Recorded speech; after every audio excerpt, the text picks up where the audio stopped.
Welcome back everybody, Mark with exoticcarplayplace, coming back at you today at the local dealership here, the BMW dealership, to talk about are BMWs reliable enough to last 100,000 miles.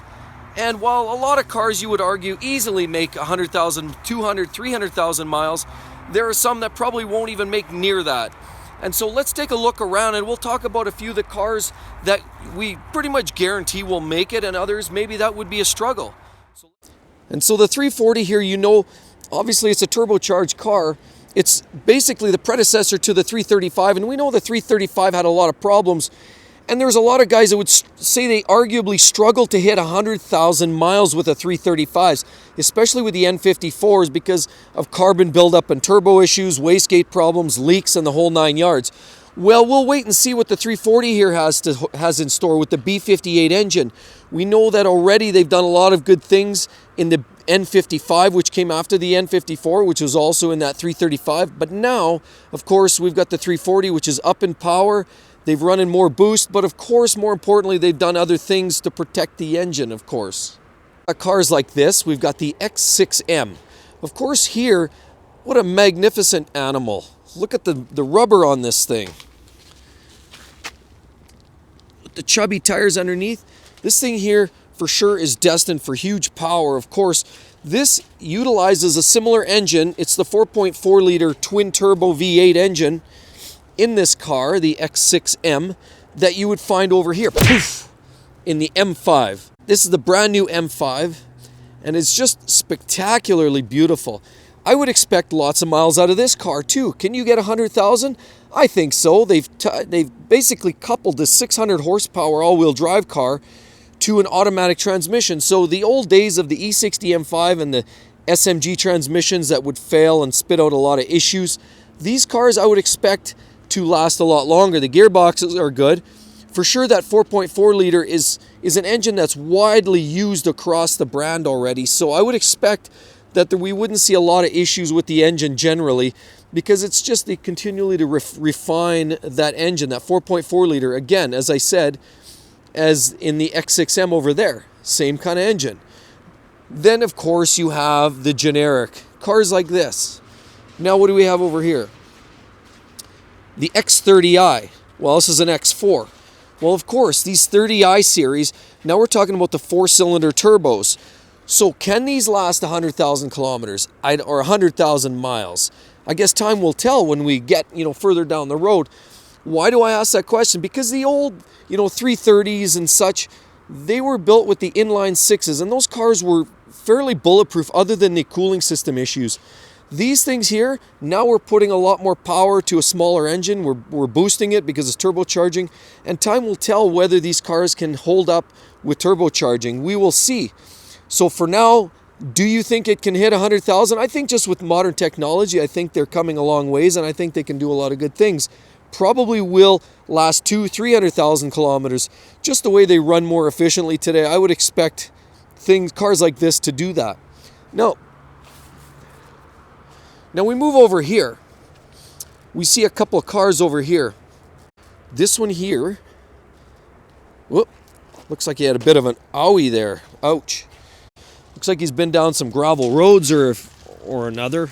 I would say it's a good probability that this one is living a hard life, and it probably won't last. They're pushing a lot of power out of that 3-liter inline-six turbocharged engine, so time will tell. But you'll notice beside it here, we have an E90 M3. That happens to be the coupe version, which looks very, very similar, actually, when you look at them side by side. Very similar cars. The headlights, very comparable. Front spoilers aren't overly different. They're actually very, very similar. The hood scoop's a little more aggressive, actually, on the E90 than on there. That one's a little bit more flatlined. The mirrors, I would say the mirrors are a little nicer on the E90 on this particular car, but these cars already, we know, are a lot like the E60 M5s, where a lot of it depends on luck, a lot of it depends on maintenance, and a lot of it depends on the overall treatment or abuse. Because these cars, if they were abused, neglected, often you had rod bearing issues, often like similar to what you see in the E60 M5. And so rod bearing issues, are a quick way to kill an engine, of course. If you have a bad rod bearing, spin a rod, boom, your engine's toast. So these ones, there's some that can live way over 100,000 miles and others that maybe don't make it 100,000 miles. A big part of it with the M cars is how you treat them. Then we look at this old jalopy. What do we have here? This one here, I would say likely. This one's probably got 200, 300, 400,000 miles on it. I look at the back, pretty brutalized. This thing wasn't treated very well, and it's probably in its recent few years. But this thing here, guaranteed, has a lot of miles on it. And at the end of the day, that's mainly because that is from a generation when BMW really did build a lot of their cars like tanks. So this car here probably has a lot of Ks, but sadly, look at the neglect. And now it's pretty much laid out to pasture to die.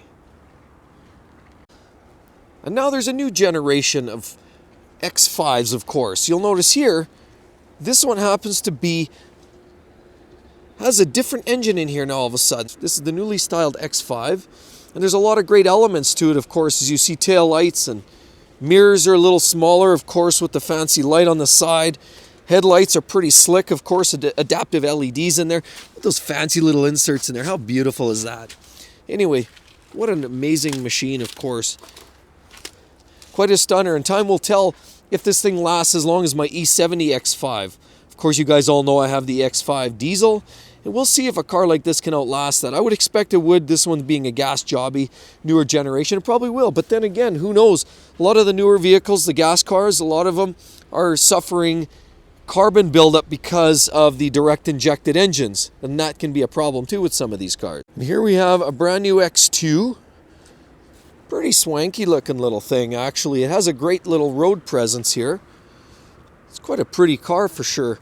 This one here is the 28. So I'll show you at the back. This one here is the xDrive 28i. So that is the smaller or the lower power output version of that 2-liter turbocharged motor that BMW is starting to use now, of course. Pretty fancy unit. Nice little decal there. They've got lots of logos on this car. I would expect these to last a little longer, even than the 330. They aren't boosted quite as hard. Probably a pretty dependable vehicle. And then over here we have, an absolute awesome machine. What do we have here, guys? This is the M2. Now, of course, what we have here essentially is a beefed up, tuned up, dialed in, much more aggressively pushed 240 engine. So if you were to take the standard 240i and tweak it a little harder and push more, squeeze more boost out of that, squeeze it for more power, you will get this car, the M2. And the M2 is an awesome little unit. Look at the flares on that thing. I would say this one here is probably not going to typically see a longer lifespan like you would get out of, the 240, for example.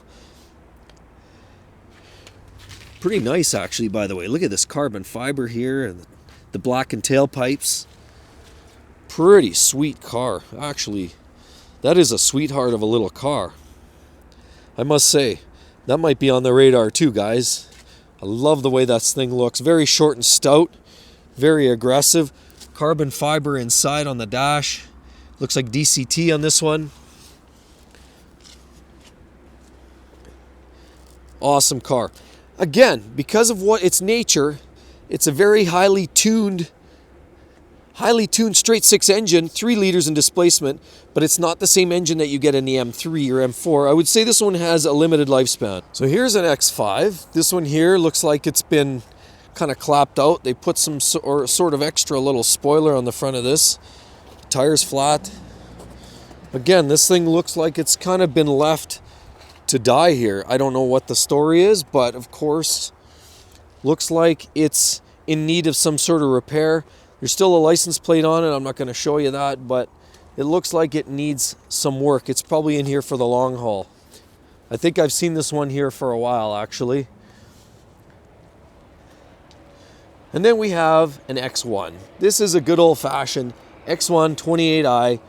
Pretty generic car. I know some folks that have had these, and generally as a rule, most of the X1s have been pretty dependable because either whether they come in the 28i, the 30i, or of course the 35i, which is harder to come by with the turbocharged engine in it. The 28 and the 30i's would be a lot more reliable, and I would expect them to last a lot longer. Well, what do we have over here? Critter walking in the field there.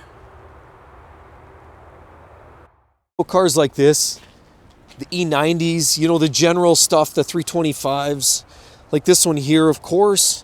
We have a 325. We know these are good for a lot of miles.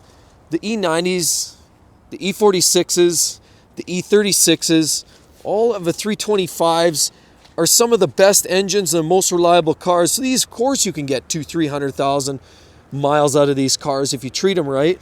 If you take care of them and maintain them, these will last a long time. Same with the E36 here.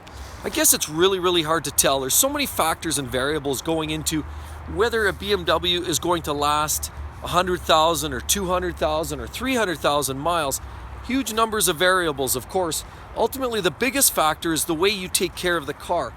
Now, of course, M cars and turbocharged cars, we already know, I talked about that briefly, are going to have a compromised lifespan. Normally aspirated cars typically will last longer. But again, most of this issue comes down to a lack of maintenance or not. So if you take care of your car will take care of you. Now, I also want to give a shout out.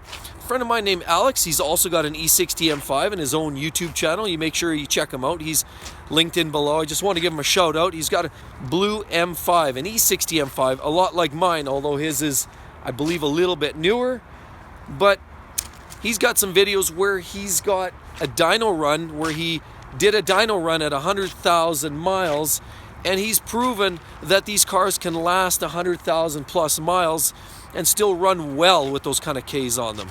But at the end of the day, a lot of you guys have asked me, what about this car? What about that car?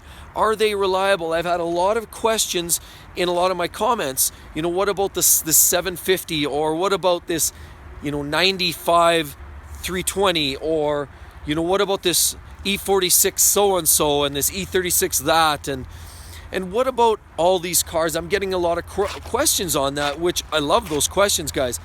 I would say, as a rule, again, the biggest factor about all of this is how well you take care of these cars. Yes, there are some cars that have a natural propensity for failure, and that's why I talk about a lot of these videos about some of these vehicles. But generally, as a rule, good maintenance results in a good car.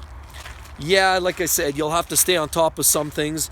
I know an E60 M5 is a car I choose to own because I love the sound, the performance, the looks, the whole 9 yards. But I've accepted the fact that I know it's not the most reliable car in the BMW lineup, and there's several reasons for that.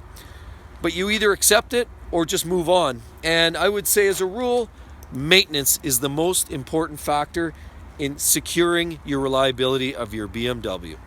So everybody, I hope you liked it. Make sure you give me a thumbs up, like, subscribe, and I'd love to see you on the next one. See you then, guys. Bye-bye.